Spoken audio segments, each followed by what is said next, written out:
Welcome back. This is Ganesh Purigar continuing the uh, previous sessions further. We were discussing about boot partitions. If you look at the boot partition, basically, sorry, the boot can be a separate partition, but let's say we are discussing majorly boot directory, and this can be kept as a separate partition also. When we are designing file systems, we can create our own wish of different partitions. But usually when you are doing general distributions, you can always keep boot as a directory, and partitions can be also done actually. But I will discuss about partitioning and other basics in later classes. But if you go back to the general basics of Linux, if you see this directory, there are a lot of files are available in this directory. See, one of the files are if you see, it is VM Linux. As I explained previously, VM Linux is a Linux, really the Linux kernel binary, and this Linux kernel binary is primarily there are multiple versions of kernel binaries available on this boot folder, and these kernel binaries are responsible to boot the system.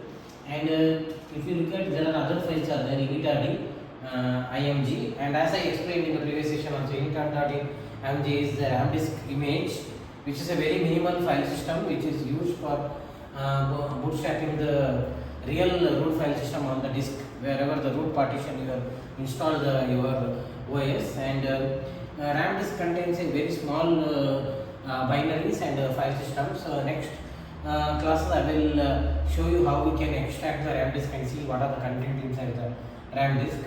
And if you look at this file systems, actually if you see the config is the kernel configuration used for building your kernel. Actually, if the distribution vendor is built a kernel, and he will also ships the what is the kernel config used for compiling your kernel. If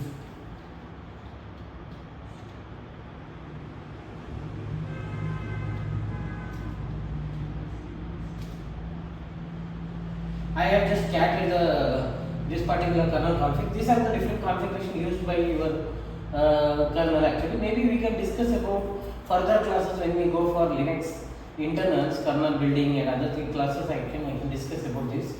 But kernel config also, this is helpful when we want to do a customization of kernel using existing distribution, or we want to reference some of the standard kernel configuration. This will help us because we can use this configuration, see the references, and then further we can see how we can develop a standard Linux embedded system platforms. So let's say you want to customize a embedded system for a device which is a kiosk device or anything which is a small but contains a lot of features, then these kind of things will be useful for us. We can always use this kernel configuration.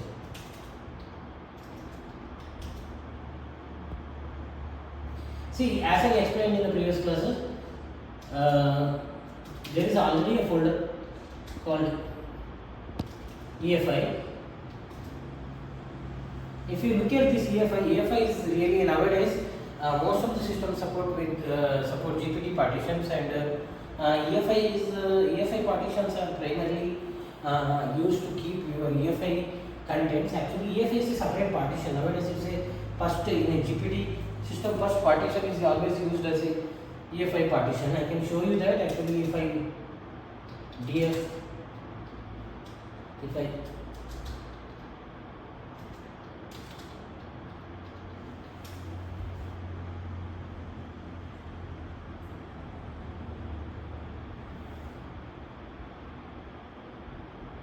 it is mounted in the boot EFI folder actually.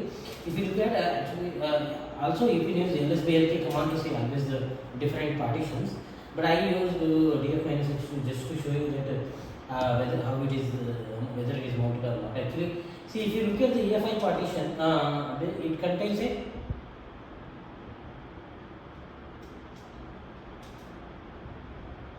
there's a folder called EFI. In this, see, there is a Debian one folder because this system is booted with Debian.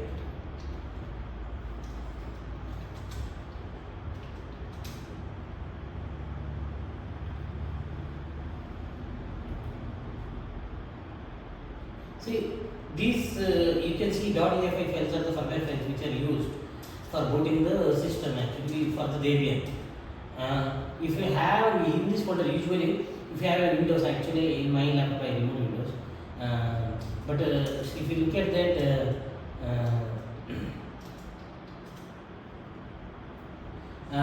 if you have Windows, you can see in the EFI partition Windows folder also will be there here, and inside the boot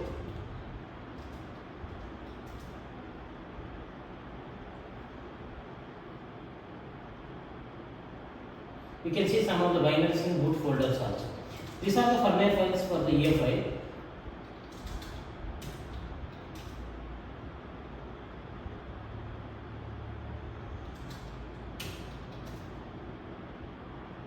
Now if you see the grub,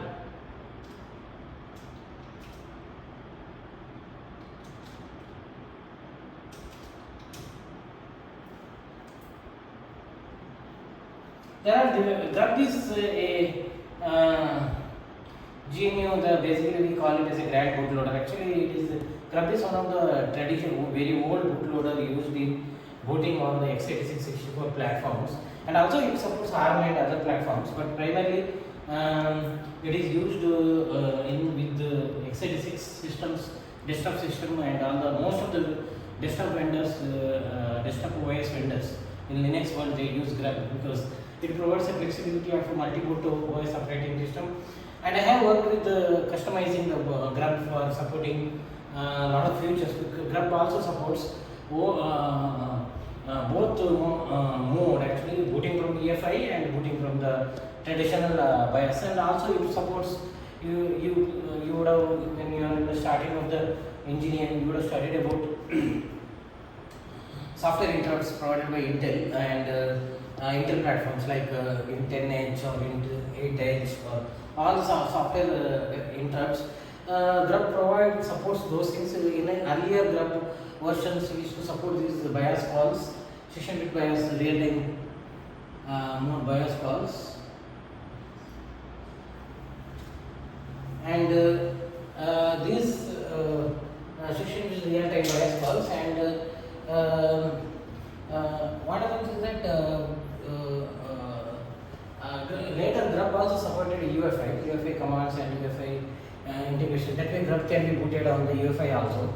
And now since grub is supporting all these features, grub is one of the primary bootloader for most of the desktop operating system. But if you come back to the ARM or RISC platforms, primarily nowadays most of the vendors they use. Even I worked in earlier days Umon, and I worked on Red Boot and several other bootloaders, and also we did a lot of in my previous company experiences. We have worked with proprietary bootloader also, single anti-proprietary bootloader also on our platform. But if you look at my experience in the bootloader customization, I worked heavily with the U-boot and recently a combination of U-boot and OpenX SBI. I worked heavily on the OpenSBI, and this is OpenSBI and U-boot combinations are heavily used with the RISC platforms. And also there are a lot of other bootloaders are available. If you look at the bootloader world, primarily there are other ways also we can bootload, and Xilinx provides a different mechanism on the FPGA based platforms for bootloading the systems. And unless bootloading, each company can follow their different mechanisms. If they have a well-defined bootloader implementation for years, they can always follow proprietary implementations. But coming back to the now, if you look at the open source world, U-boot is one of the famous in the and also we had I also experimented with Etherboot earlier, and over the period I also worked with the Core Boot. Core Boot is one of the bootloader which is primarily basically Linux BIOS initially, but primarily it can also load kernel Linux ELF BIOS directly without even using grub bootloaders. But standard mechanism people use with the grub V1 or V2. Primarily V2 is now picked up with a lot of new features provided by V2 by the grub. Grub is one of the biggest advantage of grub is that it provides a multi-boot multi-boot support, and you can boot either Windows or Linux or any other Unix operating systems. Actually, it has a lot of capabilities to boot.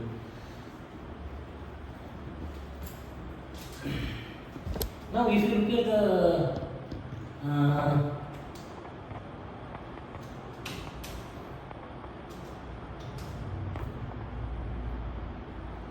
see, if you look at the grub,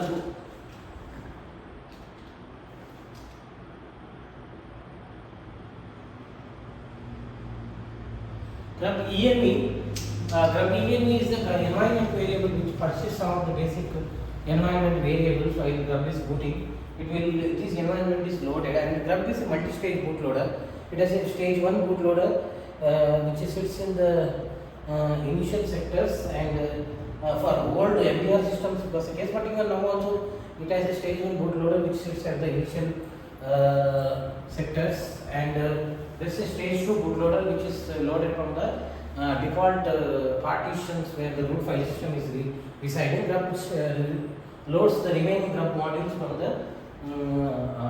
the partition where the grub is installed on a installed on which root file system you are using.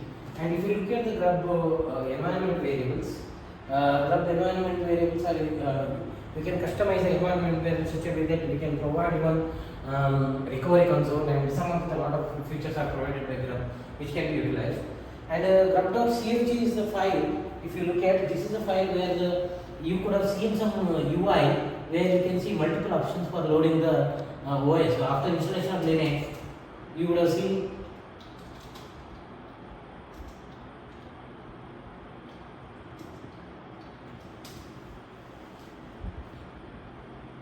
if you see this grub.cfg, right, it contains the different configurations as I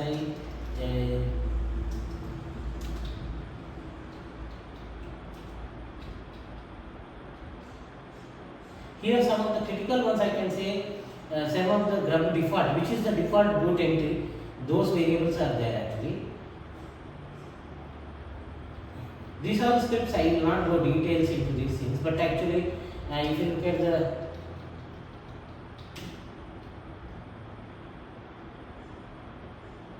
there are two critical ones you can see. If you see the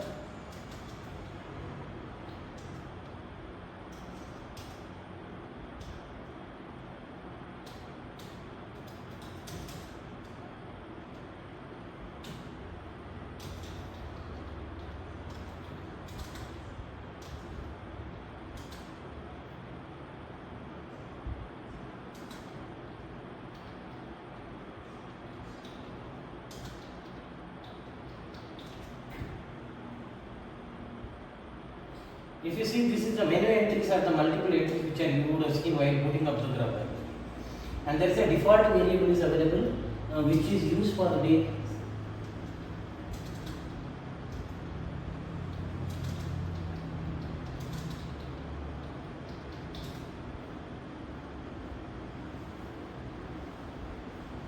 default is the variable where which is the default menu entry to be used, either 0, 1, 2, 3. Based on that we can modify here grub.cfg and we can do this. But usually distribution provides there are other mechanisms how we can update the grub. There are commands like update grub and grub install. Those commands I will explain in the later classes when we get into deep of the grub. But this is the general structure of a boot partition, and boot partition contains all these things like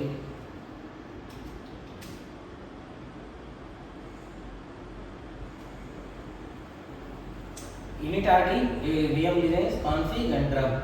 And if you look at similarly, you would have seen some other file systems of the Linux, maybe for a Raspbian or RPA, Raspberry Pi. You can see some other folders like DTB, device tree binary, and it contains further folders like DTB, or this need not be VM Linux. The file configuration file name or the files also can be different. The kernel names can be also different. It need not be well, it can be Z image.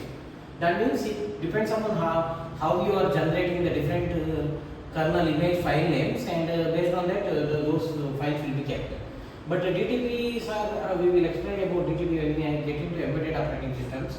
But this is the general I just talked about this boot folder, and this boot folder structures will change from embedded distribution to the standard Linux distribution. Standard Linux system, most of the vendors maintain the same standard, but embedded you can customize as your requirements, and you can always come up with the different. But if you look at some of the releases done for Raspberry Pi, or if you look at the BeagleBone Black, there are folders which in the boot folder only you have DTPs, and you can always, especially Debian build also, you can see DTP files, overlay DTPs which are used for supporting different devices actually. Because if you look at in the x86 one, there are something like ACTA, and if you look at, there is a lot of frameworks are available such a way that you can do a PNP, plug and play detection of the system, and identifying the motherboard components. There are a lot of mechanisms, but if you look at the ARM, DTPs are the one best way where we can design these DTPs and keep the DTPs, that we can easily identify devices in the buses where we can't do a plug and play actually, and the even DTPs can be used in x86 also, but 99% of the system x86 system need not be that we have to depend upon the DTPs.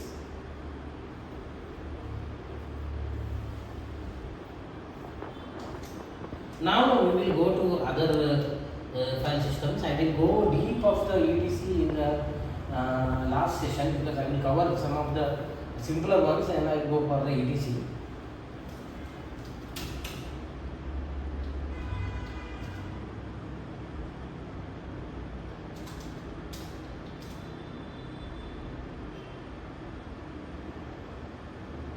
See, MNT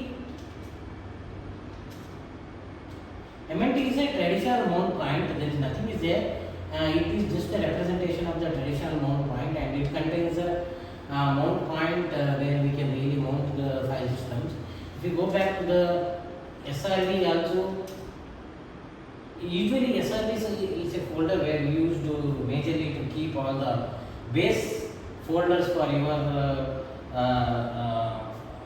servers. For example, you have an NFS server, or if you take a FTP server, or if you want to take a JIT, or you want to install some of the Jenkins or anything, SRV is a representative folder for keeping all the base directories for your folders. Now, media is a folder where all the removable devices are mounted. If you look at here, I have a user in this system called Ally, Abi, and the Abi, right? Boot and root FS are the two folders. This is a boot, and this is a SD card. Basically, whatever the SD card I have for the Raspberry Pi actually. And if you see, this boot folder contains all the files required for the Raspberry Pi system to boot actually. Now, media is the folder where all the mountable external removable devices will be mounted actually. Now, coming back to the other folders, opt is a folder /opt. All the external binary packages or third-party binaries can be installed on opt. That is a common practice most of the companies will used to do. Let's say I want to build my own custom package and I want to integrate with this distro, and I usually keep those binaries in opt. I will build everything and keep it instead of keeping it in user/user or /user local. Nowadays, most of the vendors keep the binaries in opt folder.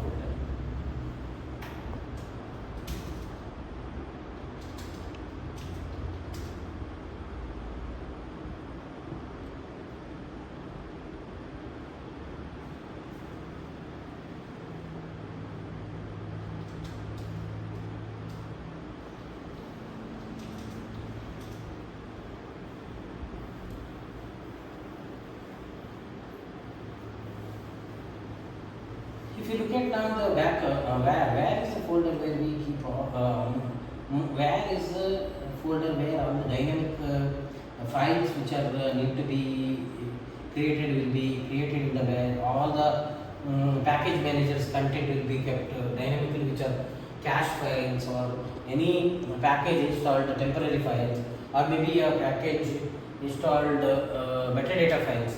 Majorly we can say, or where also contains spool, that means your spool for the main, spool for your basically a runtime queue for your main or the printer or whatever. That means where is, as the name says, it's a variable. It contains a lot of directories. If you look at the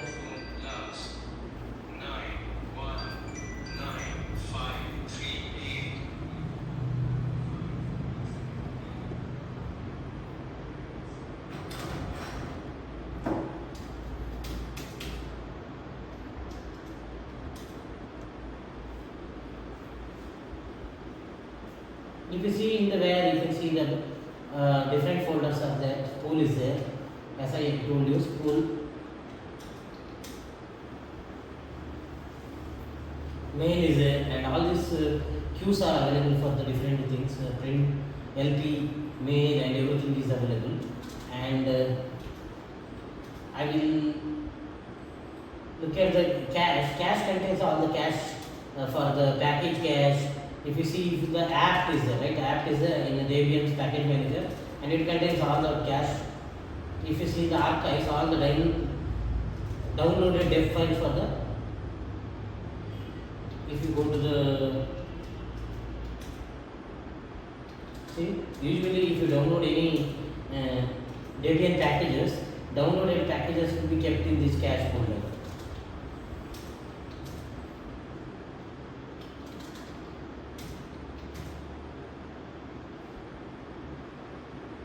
All these are cache data for the different binaries in the Linux file system.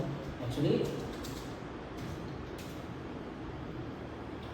see now lib contains in a where, right? Lib contains all the for different services default data. For example, one example I can take is the DHCP.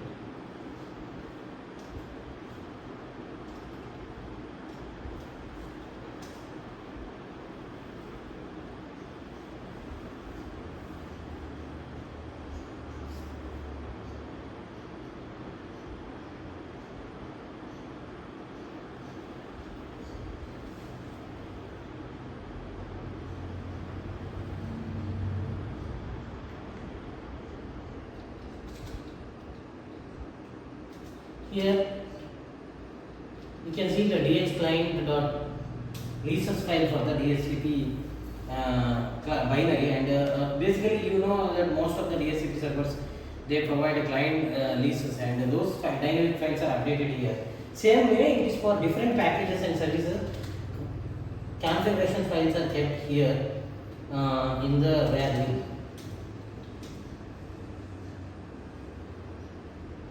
And there is a very important folder, run, and in this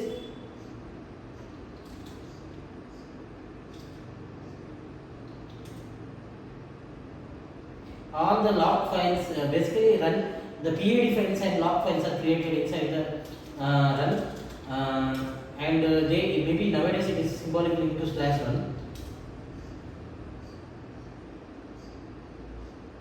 Now log folder is there.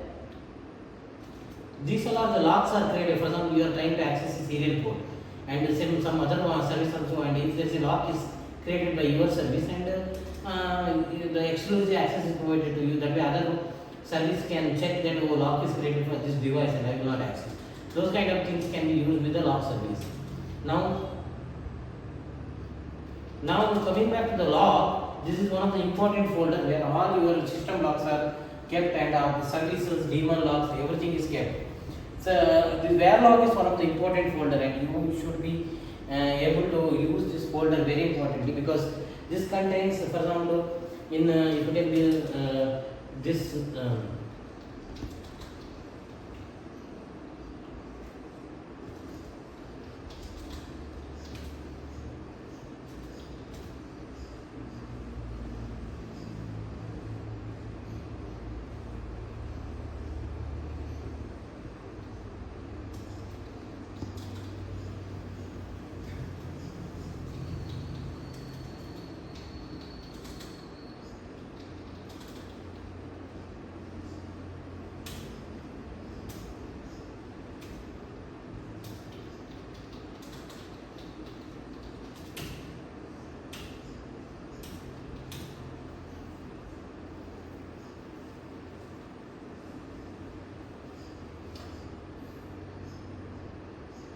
You see here there are different logs are there. Boot.log is there.